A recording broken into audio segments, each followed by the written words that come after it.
할렐루야. 오늘 옆에 분에게 인사하십니다. 오늘도 좋은 일이 반드시 일어납니다. 기대하시기를 바랍니다. 사람이요, 무슨 생각을 하느냐, 무엇을 꿈을 꾸고 바라느냐가 인생을 결정을 합니다. 그리고 또 무슨 말을 듣고 보느냐에 따라서 생각이 바뀌어집니다. 그럼 인생이 종일토록 행복할 수도 있고 실패할 수도 있습니다. 그래서 여러분들이 알 수 있는 것은 어떤 부정적인 성도나 사람을 만나서 한두 시간만 밥 잡숫고 얘기하면 종일 기분 나쁜 일만 생깁니다. 그런데 하나님 앞에 은혜를 충만하게 받고 나면 종일 웬만한 일은 풀려갈 줄로 믿습니다. 그게 은혜입니다. 오늘도 큰 은혜가 임할 줄로 믿습니다. 오늘 특세 두 번째 아침입니다. 오늘 저희들은 제가 목표하는 것은 마음을 어떻게 갖는 게 중요하다. 그러다가 초점을 두면서 이 특세를 진행해 가려고 합니다. 여러분, 출애굽기 오늘 7장 8절부터 11장까지는 하나님께서 이스라엘 백성을 애굽, 종노릇하는 애굽에서 구원하는 과정에서 내려주신 10가지 재앙에 대해서 쭉 기록을 하고 있습니다. 이 자기 백성을 건져내는 하나님은 그냥 하시지 않습니다. 하나님의 전능하신 기적과 이적을 통해서 살아계심을 보여주고 하나님은 하나님의 백성 편인 것을 보여주고 있습니다. 그래서 오늘 여기서 일하시는 하나님의 손길과 섭리와 뜻을 찾아내고 여기서 우리는 바른 메시지를 발견해야 됩니다. 대략 이게 10가지 재앙을 소개해 보면 그렇습니다. 첫 번째 재앙은 나일강이 피로 변화되는 그런 재앙입니다. 나일강은 이집트의 생명과도 같은 상징적 강입니다. 그런데 애굽의 바로가 나일강의 주인이라고 믿고 있거든요. 그 강을 쳤다는 것은 애굽의 근원을 건드렸습니다.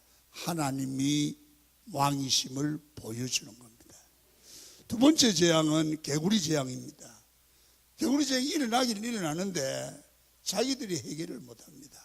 그래서 결국은 기도로 모세가 해결해 주죠. 그 다음에 세 번째 재앙은 티끌이가 되는 재앙입니다. 이거는 요술사들도 따라하지 못합니다. 그 다음에 네 번째 재앙은 파리 재앙입니다. 여러분, 이 파리 재앙부터는 비로소 거룩이라는 말이 이제 나오기를 시작하죠. 여러분, 거룩은 구별되었다는 얘기인데요. 무슨 얘기냐 하면 네 번째 재앙부터는 구별된 백성 이스라엘 하나님의 백성에게는 재앙이 임하지 않고 애굽 사람에게만 임하죠. 그래서 구별된다, 그렇게 표현합니다. 그 다음에 다섯 번째 재앙은 가축 전염병의 재앙, 이 탕저병이나 그런 역사가들은 얘기하죠. 여섯 번째 재앙은 악성 독종 재앙입니다. 그러면 일곱 번째 재앙은 우박입니다. 여기서 이 재앙은 애굽의 모든 사람에게 임한 재앙인데 특별히 하나님께서 얘기합니다. 이 출애굽기 9장 19절에 보면 이렇게 말합니다. 잘 들어보세요. 이제 사람을 보내어 네 가축과 네 덜에 있는 것을 다 모으라. 사람이나 짐승이나 무릇 덜에 있어서 집에 들어오지 않는 것들에게는 우박이 그 위에 내리니 그것들이 죽으리라 하셨다 하나. 그런데 여기서 이 말씀대로 순종하는 자는 애굽 사람이라도 재앙을 받지 않았다. 그래서 순종해야 된다는 것을 교훈하죠. 여덟 번째 재앙은 메뚜기 재앙입니다. 이 메뚜기 재앙에서 발견되는 것은 뭐냐 하면 바로의 신하들이 바로에게 덤빕니다. 그러니까 이 애굽의 이 왕권 조직이 균열, 금이 가기를 시작하죠. 그 다음에는 9번째 재앙은 흑암이고 10번째 재앙은 바로 장자가 죽는 장자의 재앙입니다. 자, 그러면 이 10가지 재앙을 통해서 하나님이 주시는 메시지는 뭐냐 하면, 진정한 왕은 바로 너희들이 될 수 없고 너희가 생명을 살리거나 죽일 수 있는 생명의 근원이 될 수 없고, 오직 진정한 왕, 진정한 생명의 근원은 하나님 한 분뿐이다. 이것을 분명히 던져주는 메시지입니다. 그래서 여러분들과 저는 오늘 이 본문을 통하여 우리에게 던져주시는 메시지는, 하나님은 언제나 하나님 백성 중심의 역사를 만들어 간다는 거예요. 꼭 보면 이 세계 역사를 다스려 오는데도 하나님 백성 중심으로 그들을 살리고 건지고 이끌고 그러는 일을 하기 위해서 주변국을 동원하고 이래 가시는 거예요. 오늘도 여러분들 기도하면, 하나님과의 관계를 바로 맺으면 여러분은 중심으로 환경이 만들어지고 역사가 만들어져 가는 줄 믿으시기를 축원합니다. 그래서 오늘 10가지 이 재앙을 통해서 하나님이 우리에게 던져주는 중요한 교훈, 메시지를 드리려고 합니다. 첫 번째, 사람은 마음 관리를 잘해야 된다. 할렐루야. 오늘 그걸 뭐냐, 모세를 통해서 보는 겁니다. 모세가 왜 자기 백성과 함께 그렇게 고생을 하느냐면, 강팍한 마음을 깨트리지 않았다는 겁니다. 할렐루야. 그래서 여러분, 우리 하나님의 사람들이 정말 예수를 믿고 신앙생활 하면서 끝까지 고집스러운 사람 봐. 강팍한 마음, 안 깨지는 거야. 고생을 많이 해요. 고생을 많이 해요. 오늘 출애굽기 7장 13절을 보시면 이렇습니다. 그러나 바로의 마음이 완악하여 그들의 말을 듣지 아니하니 여호와의 말씀과 같았더라. 여러분, 바로의 마음이 너무너무 완악했다고 성경은 지적을 합니다. 이 말은 바로의 마음이 대단히 강팍했다는 겁니다. 한마디로 고집이 있었다는 겁니다. 한마디로 마음이 딱딱했다는 겁니다. 여러분, 결국 이 10가지 재앙의 근본 원인이 뭡니까? 바로의 마음의 강팍함 때문입니다. 완악함 때문입니다. 이 지도자 한 사람의 마음이 하나님 앞에 강팍할 때, 하나님의 음성을 들을 줄 모를 때, 그 마음을 깨트릴 줄 모를 때, 여러분, 나라 자체가 고생을 합니다. 그래서 지도자가 중요하다는 겁니다. 여러분, 나라의 지도자가 나라의 백성들의 운명을 좌우합니다. 고생을 많이 하는 겁니다. 가정의 지도자가 중요합니다. 교회도 지도자가 중요합니다. 여러분은 하나님 앞에서 끝까지 고집을 부리고 순종하지 않았다는 이유 때문에 그 백성이 고생하는 모습을 보면서, 야, 바로와 같은 마음을 가지면 망하는구나. 오늘 이 새벽 집회를 통해서 자기 마음을 한번 살펴보시기를 바랍니다. 내가 예수 믿은 지가 몇 년인데 고집이 있어요. 말씀을 들어도 깨질 줄도 모르고 회개할 줄도 모르고 말씀이 나를 변화시키지 않는 거야. 왜 그렇게 내가 봐도 내 마음이 고집스럽고 완고하고 돌짝박 같고 여러분 말씀에 의해서 뭐 눈물도 흘릴 줄 모르고 이 마음이 왜 이럴까? 를 생각하셔야 돼요. 만약에 내 마음이 바로와 같다고 하면 오늘 여러분을 제가 축복하기로 합니다. 그 마음이 정말 옥토처럼 깨어지기를 축원합니다. 마음 관리를 잘 하셔야 됩니다. 할렐루야. 그것이 내 인생이 사는 비결입니다. 여러분 오늘 본문을 읽으면서도 여러분 성경 보는 자세가 대단히 중요하는데 모든 사람들이 그래 읽습니다. 나는 모세라고 생각을 하고 내가 싫어하는 교인은 바로라고 생각하고 나는 안 그런데 저 집사람은 너무 고집이 세고 완고하다고 그렇게 생각하기 쉽거든요. 여러분 그러지 말고 이러면 어떨까요? 내가 하나님 앞에 바로일 수 있다. 할렐루야.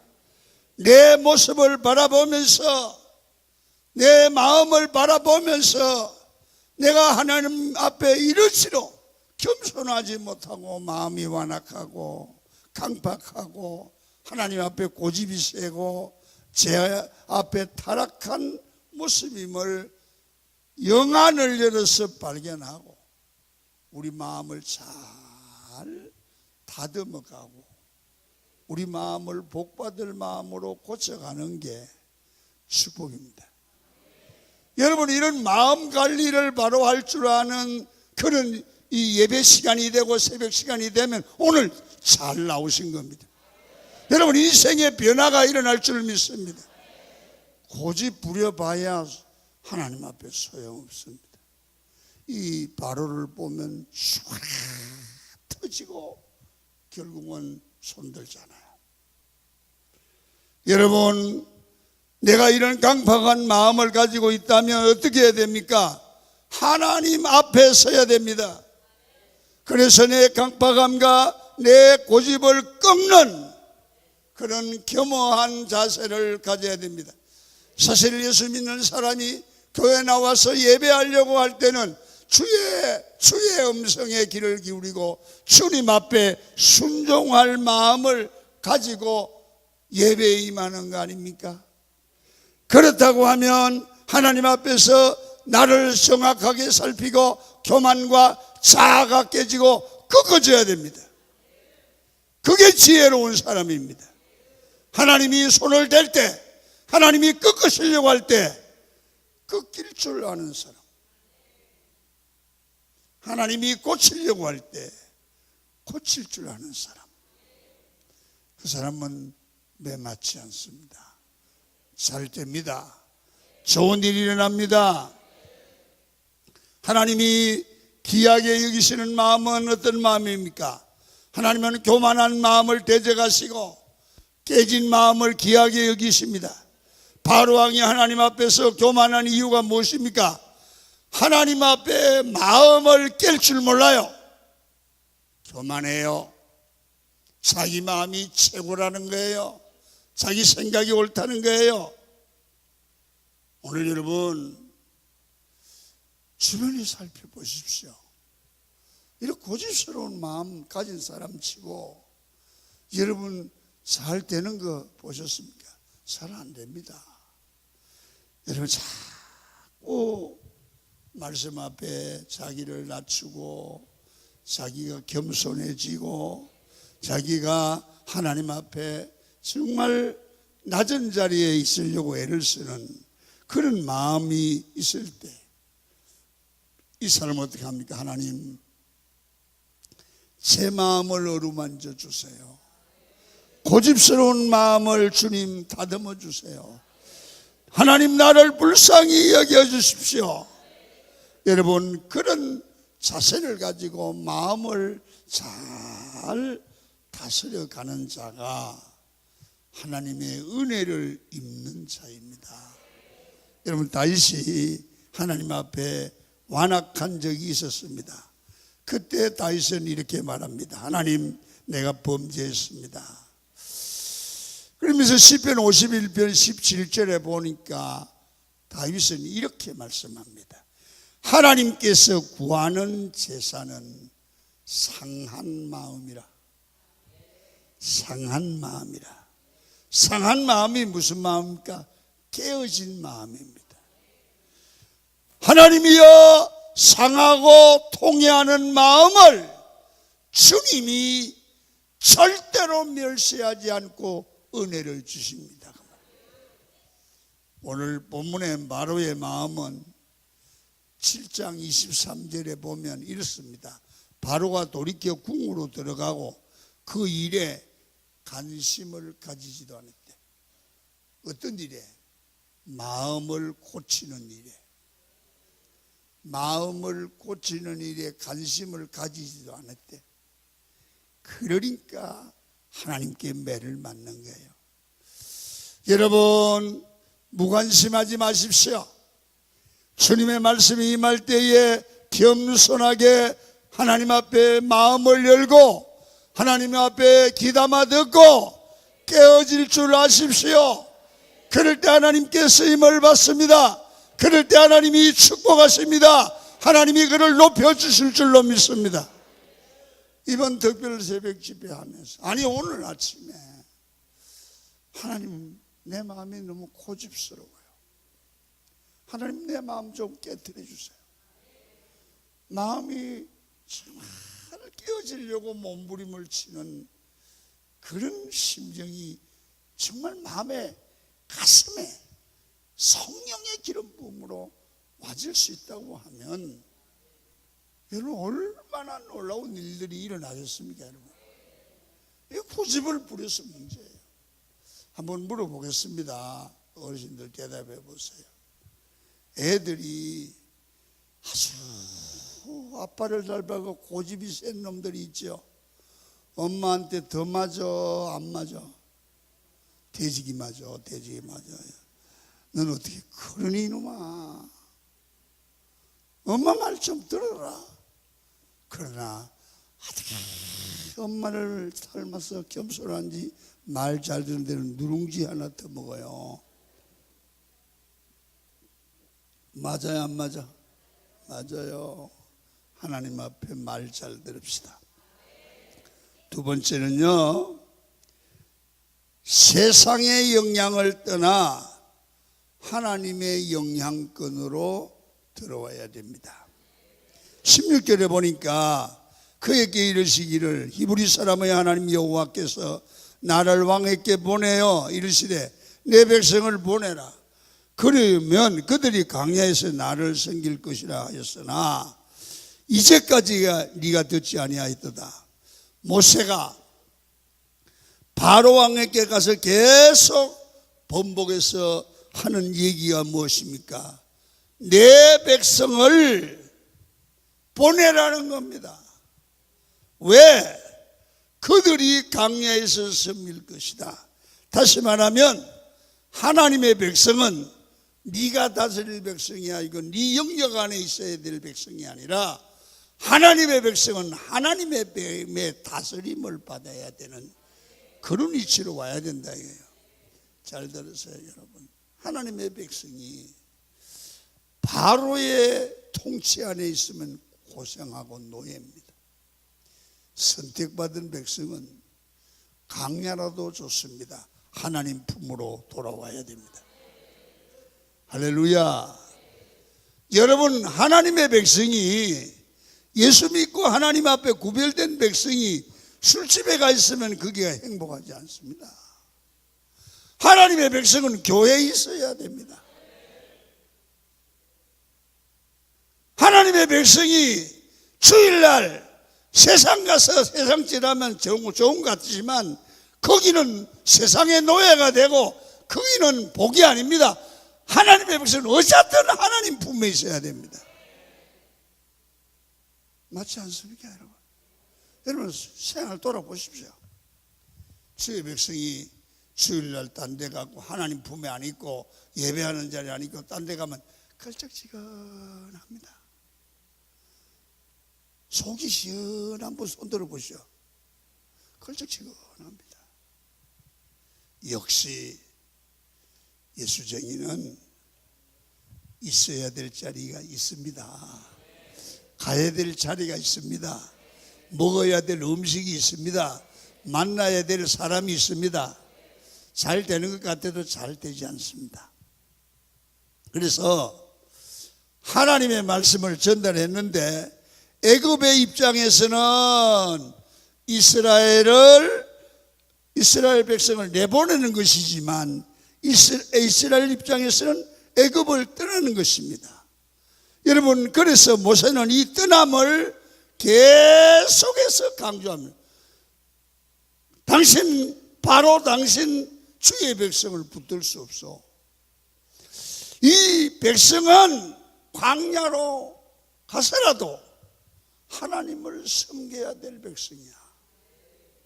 다시 말하면 어떤 경우라도 하나님의 사람은 하나님 품으로 보내줘야 돼.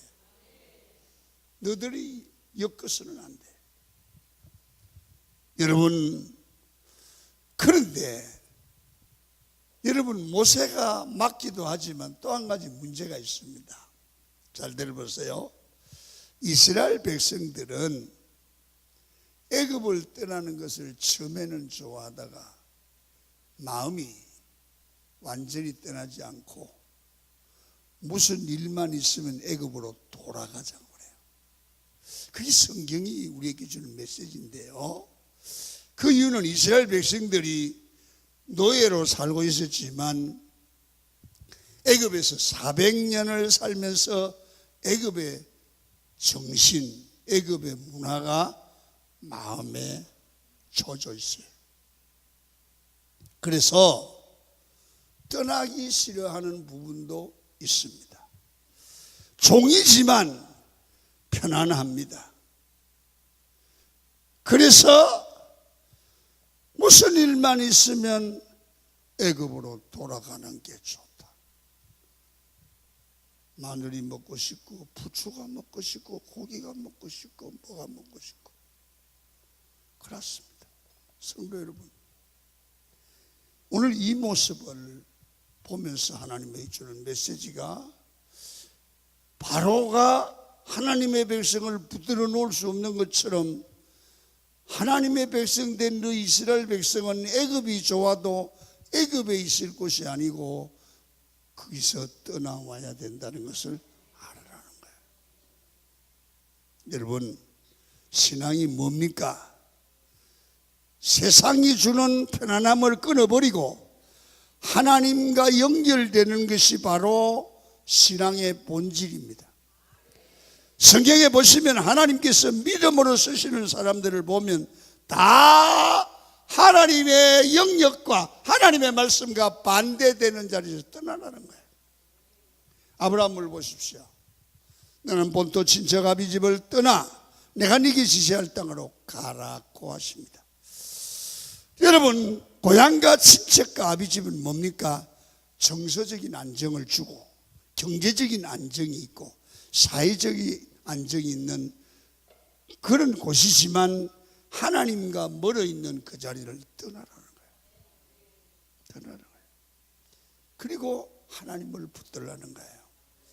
성도 여러분, 예수를 믿고 신앙생활하면서 우리가 꼭 이런 경우가 있잖아요. 이상하게 나 예수 믿는데 하나님 믿는데 세상 문화가 재미있어요. 노는 게 재미있어요. 놀러 다니는 게 재미있어요. 애굽이 좋아요. 거기 가면 참 막 이 노래도 막 세상 노래만 나오면 막 몸이 막 잘 돌아가요. 어쩌면 막 세상 막 먹는 게 그렇게 좋은 거예요. 교회가 따분해 보이는 거예요. 여러분, 그런 분 있잖아요. 그런데요, 계속 오래 못 가요. 그거 하고 나면 편안하지 않아요. 여러분 예수쟁이 안 그렇습니까? 그거 하고 나면 편안합니까? 갔다 하고 나면 끌적지근합니다. 왜? 여러분, 나는 하나님이 구별된 백성입니다. 예수 믿는 사람들 세상 가거든요. 세상과 한잔 할 수 있어요. 한번 춤출 수도 있어요. 그러나 구별된 백성은 그게 안 편하다고 말입니다. 끝나고 나면 꼭 하나님께서 마음에 채찍을 한다고 말입니다. 왜? 주의 백성은 있어야 될 자리가 아니고 이쪽이라고 말이에요. 이쪽, 하나님 쪽. 하나님 영역이라고 말이에요.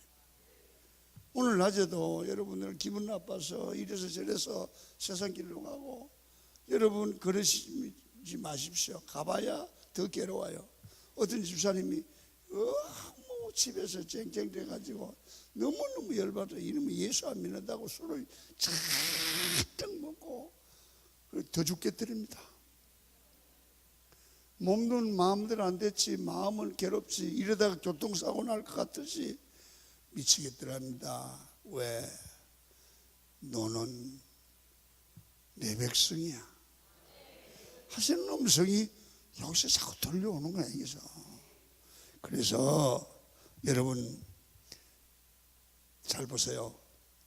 우리는 할 수 없어. 나는요, 여기 이 혈관 속에 김의 김씨의 피가 흘러. 나는 기분 나빠서 박씨 되려고 아무래도 박씨 안 되는 거예요. 내 피는, 내 안에는 김씨 피가 흐르지 박씨가 안 들어가. 할 수 없어. 당신의 피 속에는 예수가 흘러. 따라합니다. 내 속에는 예수의 생명이 흐르고 있다. 안 돼. 난 김씨로, 그러니까 기분 나빠서 박씨로 바꾸려더니 도저히 안 바꿔져. 난 예수쟁이야. 여러분 이것을 알 때 여러분 하나님의 영역으로 들어오지요. 그러면 어떻게 합니까? 이렇게 말합니다. 내가 너로 큰 민족을 이루고 복을 주어 내 이름을 창대케 하리니 너는 복의 근원이 될지라. 하나님의 영역 안으로 들어오면 생명의 근원 되시는 하나님과 연결되는 삶이 이루어지고, 그러면 내 안에 하나님의 생명이 나타나고 내 영이 살아나고 하나님의 생명으로 여러분 세상을 살리고 세상을 붙들고 영향력을 미쳐서 복의 근원이 될 줄로 믿습니다. 이 아침에도 세상의 끈에 매여서 세상이 주는 안락함으로 인해 하나님을 위해 세상을 포기하지 못하는 그런 분이 계시다고 하면 이 시간 바꾸세요. 세상을 끊고 주께로 돌아오시기를 축원합니다. 복의 근원이 되기를 축원합니다. 마지막 하나만 더 듣습니다. 따라합니다. 어려워도 힘들어도 돕는 자로 살자. 할렐루야. 도와주는 자. 모세를 보십시오. 이 성경을 보다가 참 재미있는 것이 애굽이 원수지 않습니까? 그러면 개구리 재앙이 일어났어요. 여러분 그들의 점쟁이들이 아무리 개구리 없애려고 해도 안 돼요. 그러면요 모세에게 도와달라는 거야. 좀 도와주면 개구리 좀 없애달라는 거야. 그것도 개구리 일으킨 모세가 기도해서 또 없애준다. 기도해서 도와주는 거예요. 여러분 파리 재앙이 있을 때, 각종 재앙이 있을 때 반드시 도와달라고 그러면 또 도와줘요. 거짓말해도 또 도와주는 거예요. 속고 도와주고 속고 또 도와주고. 여러분 뭘 생각이 납니까? 원수들을 뭐 달라고 도와주나? 나 같으면 안 도와주겠다. 여러분 그런 마음이 우리끼리 있으니까 들어가지요. 고소하다 그런 생각이 들어요. 근데 하나님의 사람은 잘 보세요. 우리에게 능력을 주십니다. 재능을 주시고 힘을 주십니다. 왜 주십니까? 나만 배부르게 살라고 주는 게 아니라 도와주는 자로 살라고. 할렐루야.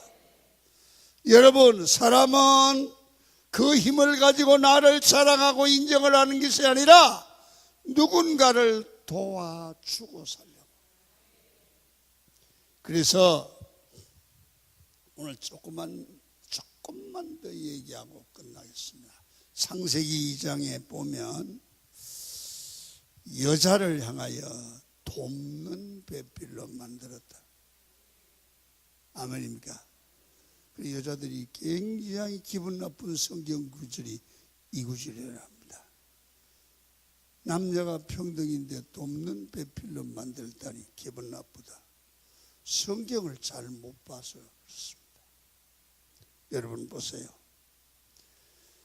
5살짜리가 아장아장 걸어가다가 넘어져서 궁둥이 깼습니다.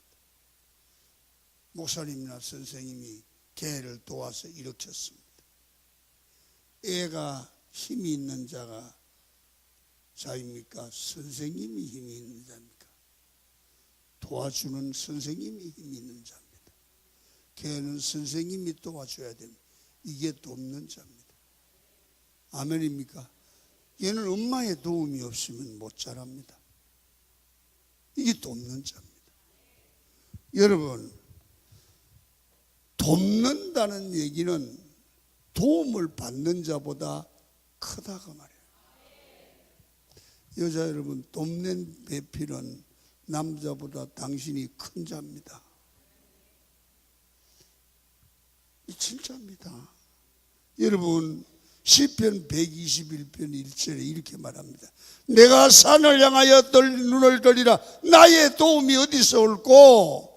121편 2절, 나의 도움은 천지를 지으신 여호와에게서로다. 여호와는 돕는 자. 따라합니다. 여호와는 나를 돕는 자. 하나님의 도움이 있어야 사업도 되고, 하나님의 도움이 있어야 인생을 성공하고, 하나님의 도움이 있어야 목회도 성공해요. 그러면 성경의 큰 축복은 도움을 받는 것보다 도와주는 돕는 자입니다. 성경이 우리를 축복하는 것도 돕는 자로 살아가는 겁니다. 여자분들이요, 세상에 남자가 큰 사람 뒤에는 반드시 큰 사람을 만든 더 큰 돕는 여자가 있었습니다. 훌륭한 엄마나 훌륭한 아내가 있었습니다. 돕는 자라는 여자를 자존심 상해하지 마세요. 내가 더 큰 사람입니다. 남자는요, 원래 만들 때 재료가 여자만 못해요. 여자는 뼈로 만들었지만 남자는 흙으로 만들어요. 남자는요, 여자가 돕는 자가 없었으면 부시시하고 사람이 매련 없어집니다. 그래서 돕는 자가 도와줘야 남자가 사람 구실을 합니다. 그래서 여자들은 오늘부터 생각을 바꾸고 내가 도와야 너는 잘 된다. 따라합니다. 내가 도와줘야 너는 잘 되는 거다. 그래서 생각하고 잘 도우세요. 여러분, 자존심 상해하지 말고 당신이 그 남자에게 꼭 필요해서 그 남자에게 붙여준 거야. 그것을 알아야 섭리를 아는 거예요. 한번 가만히 집에 가서 묵상하며 생각해 보세요. 우리 신랑 그거요, 나 없으면 큰일이야. 맞아 안 맞아요? 허허, 대답을 안 하네. 맞아 안 맞아? 큰일이에요. 그러니까 잘 도와드리세요. 그래야 그 남자가 사람 구실하고, 그 남자가 직장에서 성공하고, 그 남자가 사업에 성공하는 거예요. 여러분, 그래서 모세는 애굽을 돕는 자, 왕을 돕는 자였습니다. 이것이 복받은 성도입니다. 오늘 여러분, 이 세 가지를 말씀을 드렸습니다. 10가지 재앙을 통해서 우리에게 주시는 메시지는, 여러분, 첫 번째, 마음을 강팍하게 갖지 말라. 마음을 강팍하게 가질수록 고난이 길다, 깨진다. 그러면은 주의 백성은 있어야 될 영역이 있습니다. 여러분, 주의 백성은 세상의 영역에, 세상 재미있는 곳에 있지 말고 하나님 품으로 들어와야 됩니다. 거기가 있을 곳입니다. 거기가 복 있는 곳입니다. 그리고 여러분, 받은 축복으로 누군가를 도와주세요. 말 한마디로도 도와주기를 축원합니다. 남을 상처를 주거나 남에게 손해를 주거나 남을 아픔을 주지 말기를 축원합니다. 따라합니다. 나를 쳐다보세요. 나는 돕는 자로 살리라. 말 한마디라도 오늘부터 축복하기를 축원합니다. 좋은 말을 해 주십시오. 세 가지 메시지입니다. 마음을 강팍하게 하지 말고 고친다. 우리는 있어야 될 곳이 하나님의 품이다. 하나님의 영역을 떠나면 망한다. 세 번째, 하나님이 주신, 내게 주신 은혜로 돕는 자로 산다. 여러분, 오늘 이 세 가지 메시지를 묵상하고 기도하면서 은혜를 받으시고 내일 아침에 꼭 나오십니다. 아멘입니까? 꼭 나오시는데 혼자 나오지 말고 여러분 한 분씩 더 모시고 꽉 채우십시다. 여러분, 제가 새벽에 부흥하는 마음으로 말씀을 준비합니다. 같이 은혜 받기를 축원합니다. 기도하겠습니다. 하나님 아버지, 감사합니다. 아침에도 오시는 말씀 감사합니다.